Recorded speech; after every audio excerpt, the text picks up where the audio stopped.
அக்னி நட்சத்திரமே இன்னும் ஸ்டார்ட் ஆகல. அதுக்குள்ளே பார்த்தீங்கன்னா வெயில் அப்படி கொளுத்தி எடுக்குது. மரத்து நிழலில் உட்காந்தா கூட அனல் காற்று தான் வருது. நேற்று மதியம் வரைக்கும் நல்ல வெயில் அடிச்சிட்டு இருந்தது. திடீர்னு பார்த்தீங்கன்னா ஜில்லுன்னு காற்று அப்படியே தூறல் போட ஆரம்பிச்சிருச்சு. கிளைமேட்டே சூப்பராக ஆயிடுச்சு. இருக்கிற மேகமூட்டத்துக்கும் காற்றுக்கும் பார்த்தீங்கன்னா மழை எப்படி தான் கொட்ட போதோ அப்படின்னு நினச்சிட்டு இருந்தால் தரையை மட்டும் நினச்சி விட்டுட்டு போயிடுச்சு. இருந்தாலும் கிளைமேட் சூப்பராக இருந்துச்சா, டீ போடுற டைம் ஆயிடுச்சு.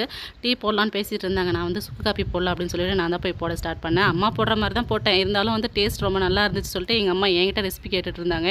எனக்கே சிரிப்பு சிரிப்பாக வந்தது. ஒரே ஒரு சீக்ரெட் இன்க்ரீடியன்ட் தான் போட்டிருந்தேன். டேஸ்ட் வந்து ரொம்ப சூப்பராக இருந்துச்சு. கொஞ்சமாக தனியா, அதோட சுக்கு, கொஞ்சம் இஞ்சி எடுத்துக்கணும். சுக்கு அதிகமாக போட்டால் கூட இஞ்சி கொஞ்சம் சேர்த்தா தான் வந்து காரம் எடுத்து கொடுக்கும். அதோட 3 மிளகு மட்டும் போட்டிருந்தேன். அதிகமாக மிளகு போட்டால் ரொம்ப காரமாக இருக்கும். அதை நல்லா அம்மியில் போய் அரைச்சிட்டு வந்துட்டேன். நம்ம மிக்சியில் கூட அரைச்சிக்கலாம். தேவையான அளவுக்கு தண்ணி ஊற்றி நல்லா கொதிச்சதுக்கப்புறம் துளசி மட்டும் தான் எக்ஸ்ட்ரா சேர்த்துருந்தேன். துளசி போட்டதுமே அந்த டேஸ்ட் வந்து ரொம்ப என்ஹான்ஸ் பண்ணி கொடுத்ததுங்க. ரொம்ப டேஸ்ட்டாக இருந்துச்சு.